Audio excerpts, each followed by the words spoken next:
52 दरवाजे या किल्ल्याला सांगितले जातात. शत्रूला चकमा देण्यासाठी अनेक दरवाजे इथे आहेत. हा एक तो दरवाजा, डमी दरवाजा, की जेणेकरून शत्रूची दिशाभूल होऊन शत्रू या बाजूने हा दरवाजा तोडेल, किल्ल्यात प्रवेश करेल, पण पुढे गहिरी खाई म्हणजे मोठ्या खंदकात जाऊन शत्रू नामशेष होईल. हा मुख्य दरवाजा, दरवाजाच्या समोर असलेले हे हत्तीच्या पायात तुम्हाला साखळ्या दिसत आहेत.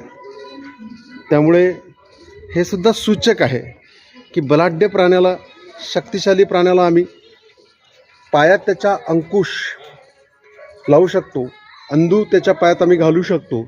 त्यामुळे शत्रूने आमच्यावर चाल करून येताना हजारदा विचार करावा. 900 वर्ष जुना दरवाजा लाकडी आजही इतिहासाची साक्ष देत उभा आहे. आपण इथे बघतो आहोत.